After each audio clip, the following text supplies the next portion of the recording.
Doutor Eduardo Ribeiro, bom dia.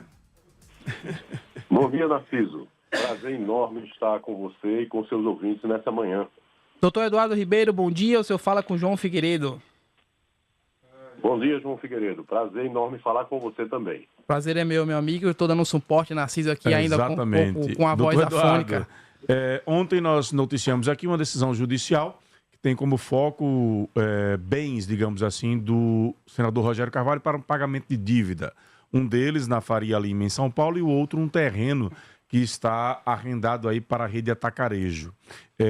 Nesse processo, o senador é acusado de fraude por estar, digamos assim, mudando a titularidade desses bens com o objetivo, segundo o processo, de não pagar a dívida. Como é que a assessoria jurídica se posiciona sobre esses fatos?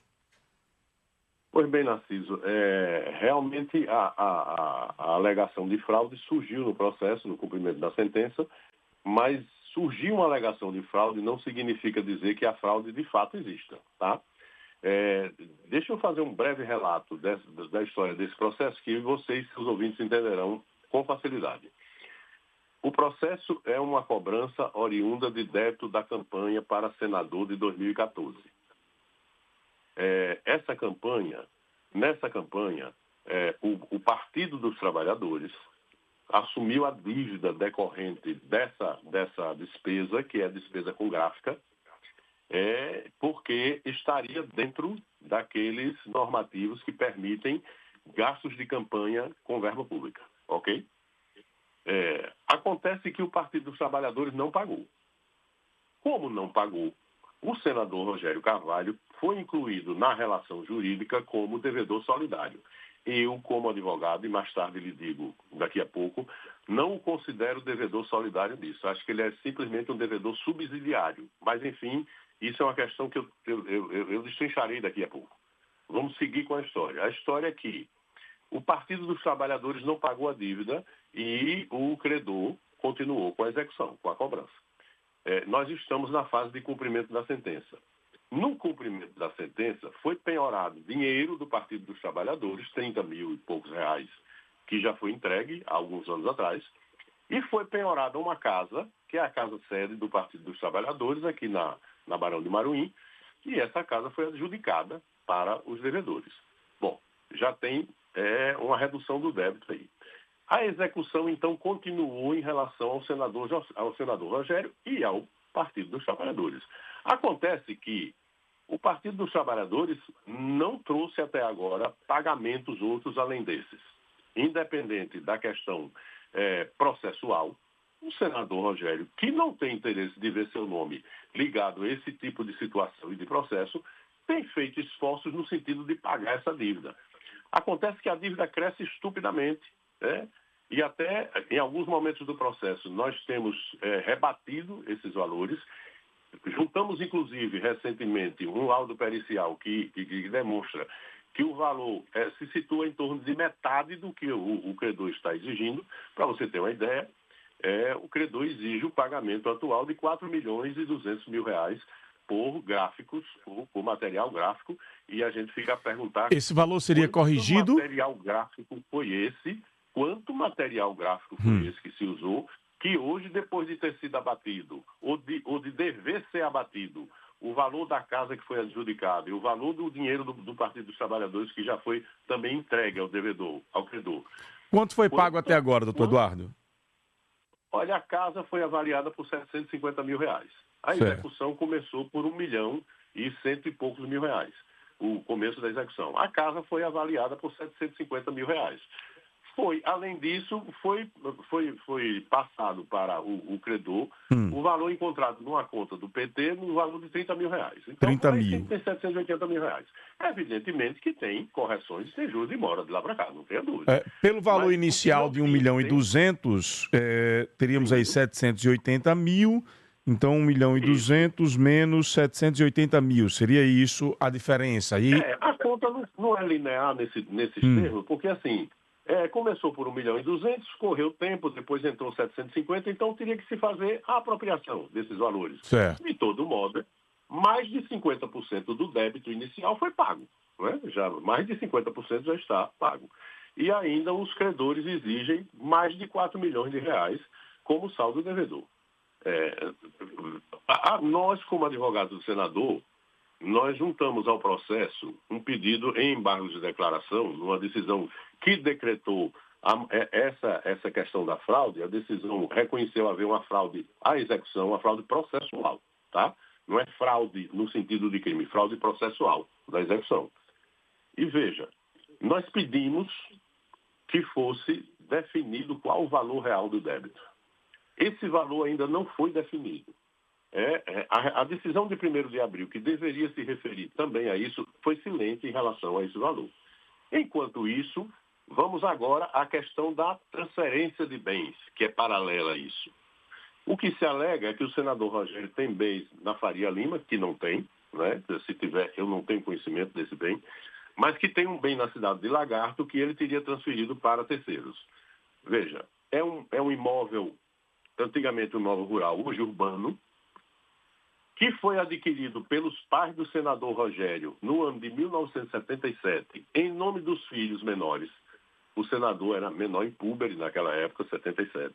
O pai adquiriu em nome dos filhos Cristina, Marcos, Roberto, Rogério, Jorge Luiz e Cristiane. São 6 filhos. Esse bem ficou em poder dessas pessoas até o ano de 2018, quando o senador Rogério pegou a parte dele, que é uma parte ideal, que não está localizada. Isso é um condomínio, o imóvel é um condomínio pró-indivíduo, ou seja, daquele tipo que não tem parte certa para ninguém, todo mundo é dono do todo, não tem divisão. Então o Rogério pegou a parte ideal dele, 16,66%, e distribuiu em doação entre suas filhas. As 3 filhas, Júlia, Raquel e Valentina. Por sua vez, o irmão Marcos entregou a parte dele, também por doação, em 2019, para a mãe deles, Dona Maria de Lourdes.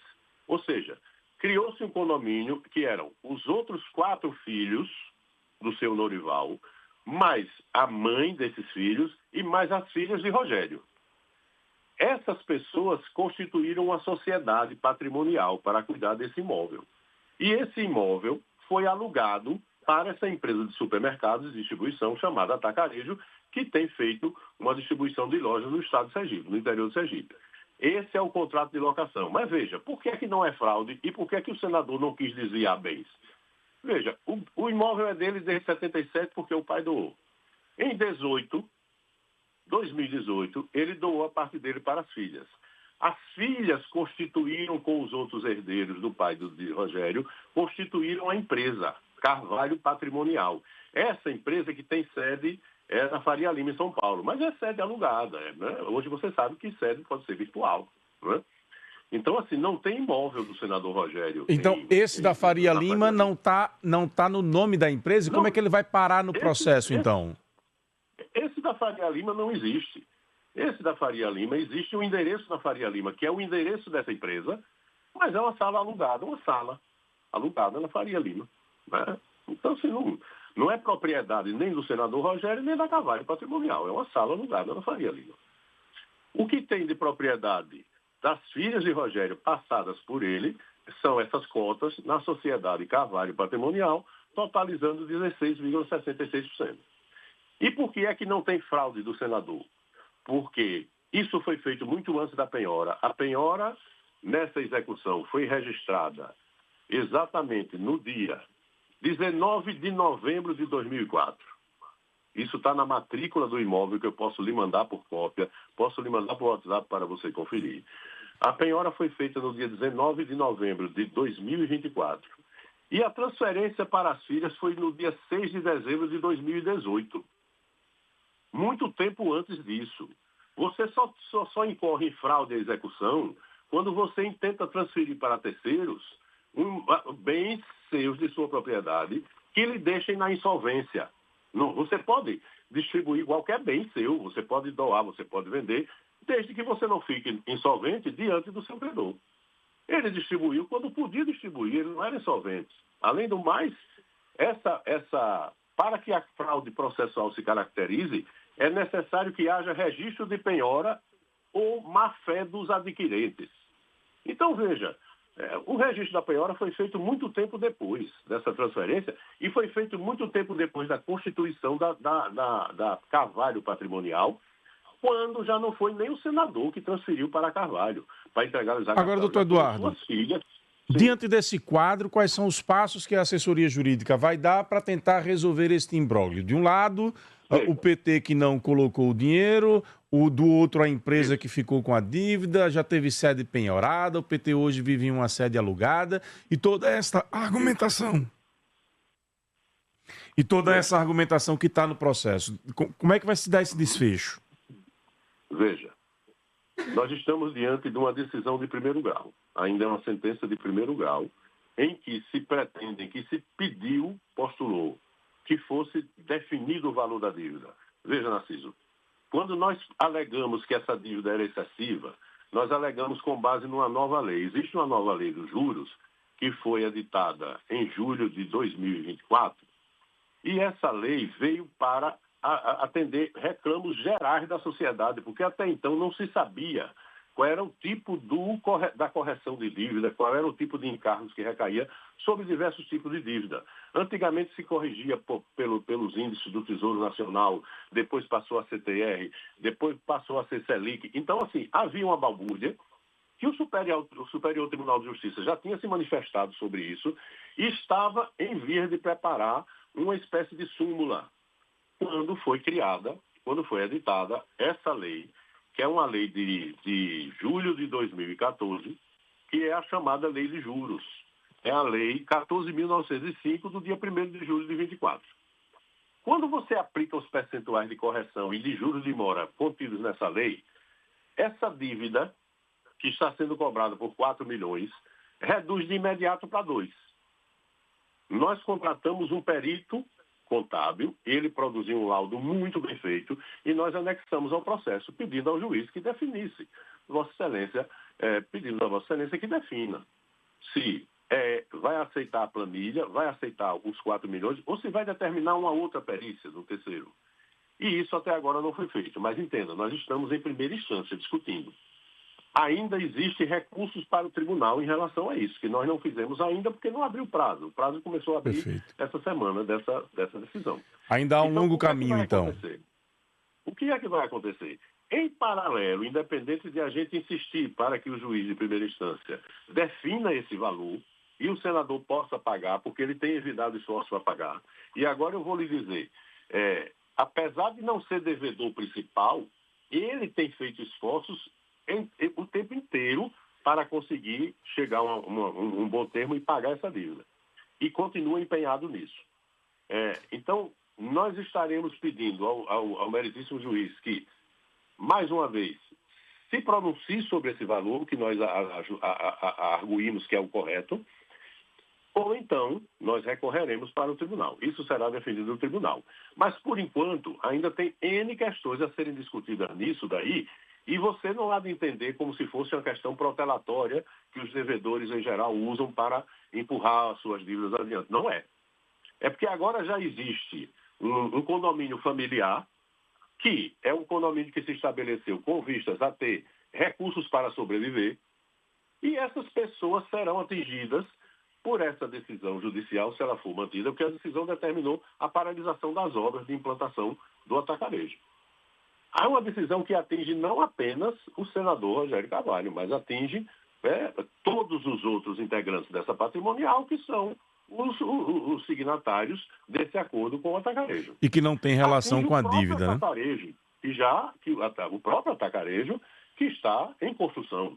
Então, assim, é o tipo da decisão que significa fazer execução pelo modo mais gravoso para o devedor. Quando o Código de Processo Civil diz que a execução terá que se processar pelo modo menos gravoso para o devedor. Aí é o mais. E não é o mais só para o devedor, é o mais para o devedor e para todos aqueles circunstantes que não tem nada a ver com a história da eleição de 2014. Doutor Eduardo, assim, quero agradecer os seus esclarecimentos. Nós vamos continuar acompanhando e pedir ao senhor que todo trâmite que tiver, por favor, nos mantenha informados para que a gente possa trazer aqui as informações para o nosso público. Nós fazemos absoluta questão de ter isso muito bem claro para a imprensa e para o público em geral, para que não se passe essa ideia errônea de que o senador fraudou, que está se escondendo, que não quer pagar, que está desviando bem. Não existe nada disso. Existe uma gestão familiar e essa gestão familiar se dá porque a vida assim exige, independente da questão da dívida. A questão da dívida está sendo observada e está sendo dirigida para uma solução em paralelo a isso. Perfeito. Então, assim, você pode ficar à disposição, eu fico à sua disposição, fique à vontade. Em qualquer momento você pode me localizar e eu lhe darei os esclarecimentos necessários. Doutor Eduardo Ribeiro, muito obrigado pela participação. Um bom dia de trabalho. Bom dia. Tá aí, portanto, meu caro João, assessoria jurídica do senador explicando todos os detalhes com relação a esse processo. Importante trazer esses esclarecimentos, né, para dar esse posicionamento em relação a essa denúncia em cima do senador, né, Narciso? Exatamente. Vamos aguardar aí agora toda essa ação que o senador vai fazer, né? E ele trazendo muitos elementos novos, né? Já essa questão da divisão familiar, o terreno que não é diretamente do senador, né? Tem toda uma partilha, então é importante.